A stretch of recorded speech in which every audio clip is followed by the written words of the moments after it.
What's going on, everybody? So in today's video, I'm going to be talking about how to prepare for the next recession. So if you've been following the economy or listening to the news, you know that a recession is probably pretty imminent. So in this video, I'm going to tell you exactly how to prepare for the upcoming recession. So that being said, please smash that like button and let's jump into the video. Okay, so what exactly is a recession on a very high level? It's basically when people lose their jobs, there's negative economic growth, and they can last usually about a year. So it can be a very difficult time period for a lot of people. You know, your stock values can go down, real estate can go down. Obviously, you can lose your job, your source of income. And according to Warren Buffett, there's a recession about every 10 years, or there's a very catastrophic financial event every 10 years. And Warren Buffett is the person to listen to about this. You know, you can listen to CNN, Fox News, and different news outlets, but Warren Buffett and Charlie Munger are probably the best people to listen to in regards to this. So check your calendar and check the last time that there was a recession, and then add 10 years to that. Now, it's not exactly every 10 years, but roughly every 10 years, a significantly bad financial event like a recession happens. So we're basically bound for a recession. Now, the first thing you need to do is have as much money in cash as possible. And there's two reasons for this. Number one, you just want living expenses. So you want to have at least 6 to 12 months of an emergency fund, whether it's yourself, whether you have a family, just for personal expenses. You know, you should track your personal expenses every single month, your rent, car payments, health insurance, food, groceries, whatever it may be, and have 6 to 12 months saved away in cash in an easily accessible bank account. And not only will that help you get through any tough time if you were to lose your job or something like that, but on the flip side of things, if you have cash saved away and maybe you don't lose your job, there's going to be a lot of distressed assets at a discount that you can purchase in terms of stocks, in terms of real estate.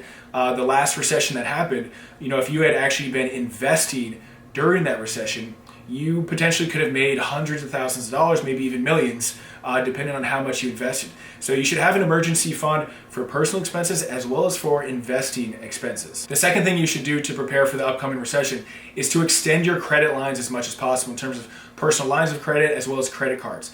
Because during a recession, it's going to be very hard to access credit, access capital. A lot of times banks will get much more conservative. So if you do it now while you're flush with cash, if you are, it's going to be a lot better for you, and you can be more prepared to handle any ups and downs if it really comes down to that. And I'm not saying that obviously so that you can go like lease a new Ferrari or double your expenses or anything like that. But you want to have access to $20, $50, $100,000 or even more worth of credit if you need it. If there's a downturn and you have to access some credit or put some things on credit card. So what you can do now, if you have good credit and maybe you have a couple credit cards, is that you can talk to your credit cards and ask them to double your credit limit or maybe even triple your limit. There's a really good website, doctorofcredit.com, where you can see the policies in regards to each credit card's policy for increasing credit lines. A lot of times it's as simple as just a phone call, and sometimes you can just even click a button on your website online and it'll tell you instantly if you'll get approved for a new credit line. So you can do that with personal credit cards, as well as you can even ask your local bank, if you've had a good relationship with your local banks, for a personal line of credit. I have several personal lines of credit that I can access if needed. And it can basically be used the same as cash. So I can draw against it when I need to. And that can give you a lot of flexibility in terms of if you have a bad month, but also like I mentioned, maybe there's a very distressed asset that you can get a great deal on, but you have to pay cash for it. You can possibly access that line of credit. So definitely keep your options open. The next thing to do to prepare for the upcoming recession is to not live above your means. So during a recession, people could lose your jobs. So if you've overextended yourself and bought the most expensive house, the most expensive apartment, the most expensive car, the most expensive office space, whatever it may be, and then a recession hits and maybe your income drops by 50%, or maybe you have to access different cash accounts and savings accounts, you're going to be screwed. So try not to live below your means. Maybe get a smaller place. Don't overextend yourself. So look at all your largest expenses currently in terms of like housing, car payments, things like that. And if you're really leveraging yourself to the hilt, if you're overextending yourself, you should try to scale that back. Now, if you have hundreds of thousands of dollars in cash in the bank and tons of savings and whatnot, that's a different story. But if you're really extending yourself like a lot of people are, try to scale back, and it's going to give you a better peace of mind. And it's also going to help you prepare for the recession a lot better. The next thing you should do is to pay down all your debt. Because if you lose your job during the recession or you lose a lot of income during the recession, your debt could pile up. And that's the worst situation you want to be in. So try to pay off, maybe your smallest debts first, get the snowball rolling, as Dave Ramsey would say, and work from your smallest debts up to your largest debts and try to just pay everything off. Yeah, it's going to make you sleep a lot better at night. It's going to lower your interest payments, and you're just going to have more cash and credit available for when the recession happens. The next tip is to expand your network as much as possible. So I can tell you, just being in my own industry as well as other industries from friends and business partners that I know of, they'll tell you that it's never like the most talented person that wins. I mean, sometimes it is, but a lot of times it might be someone that's maybe somewhat talented, but someone that just knows like everybody. So the more people you know, the more opportunities you're going to have for jobs, for joint ventures, for business relationships. So try to expand your network by 5 people, 10 people, 20 people. Try to go to different like networking events, maybe reach out to people, really make a focused effort of trying to build up your relationship as much as possible. Because when the downturn happens, you want to see what's going on. You want to see what's out there, who you can work with, who's hiring, and that type of thing. I even recently saw a social media influencer, and his whole thing was to meet 90 people in 90 days. Now that might be a little bit extreme, but maybe you can say, hey, I'm going to meet 30 new people in my business in 30 days. Or maybe you do the 90-day challenge. It's completely up to you. But you're not going to have less opportunities by meeting that amount of people. In fact, you could maybe even double your business or triple your business, or who knows. It's going to open up a lot of opportunities. The next tip over the coming weeks and the coming months is to invest in yourself. Learn new skills. Like look back the previous year and look at your skill set. I mean, did you go to different events? Did you learn any new skills? Are you still the same exact person as you were last year? You should always be looking to improve your skills and improve your value to the marketplace.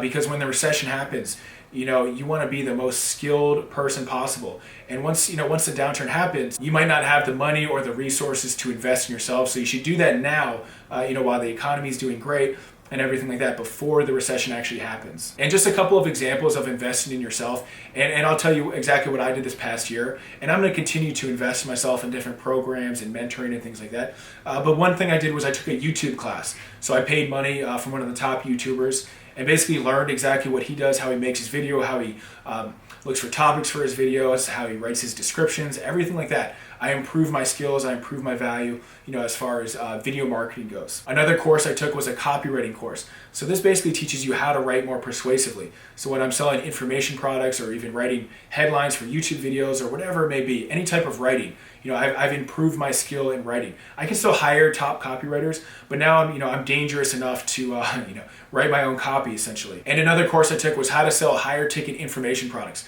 So right now I have a lot of books on Amazon as far as real estate investing goes. They cost like $10, so not a lot of money. And I sell quite a bit of those.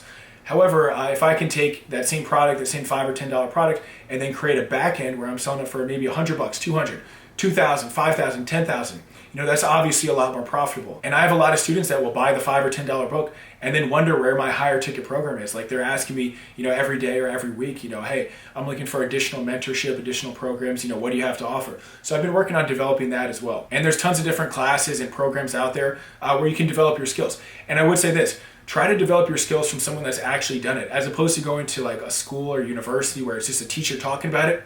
Find someone like Graham Stephan, for instance. He has a YouTube channel that has 1 million subscribers, and he has a YouTube course. So maybe you should take that YouTube course, or whatever it is you're trying to learn. Learn from someone that's actually been there and done that versus just a teacher of the information. The last tip I'm going to give you to prepare for the upcoming recession is to develop multiple streams of income. So if all your income is just in one place, maybe you're just a real estate agent, just a real estate investor, whatever you are, that's pretty dangerous, because it's almost having like one pillar on a building or a foundation as opposed to having like multiple pillars. So for example, a couple of streams of income that you can work on, I'll give you what exactly I do, is I'm a real estate agent. I do real estate investing in the forms of flipping as well as rental properties. And then I also sell information products. So I sell like beginner's guides on Amazon, which you can check out in the link below, on how to get started in real estate investing. I have some marketing books. I have a whole series basically around real estate and marketing and things like that. And then I also have my YouTube channel, which I've started to make almost $500 every single month. So if you're in real estate, you can start a real estate YouTube channel, or if you're in any industry, you can start a YouTube channel around that, and eventually you'll start to monetize it if you follow the steps that some of the top YouTubers have done. And a lot of that information is free out there. Like I said, I took a course, but there's plenty of free information that you can start with when you're creating YouTube videos. And then there's so many additional income streams that you can go after, like dividend stocks. You can do social lending, which might be a little bit risky, but I would probably just stick to the bread and butter of like real estate, your job, and then information products, and then possibly YouTube, and then dividend stocks. Those are like 4 or 5 proven ways that you can start making passive income and start spreading out your income so it's not just in one basket. So thanks for watching this video, and if you have any questions or comments, definitely drop them below. And if you made it this far, please smash that like button, and I will see you in the next video. All right, bye.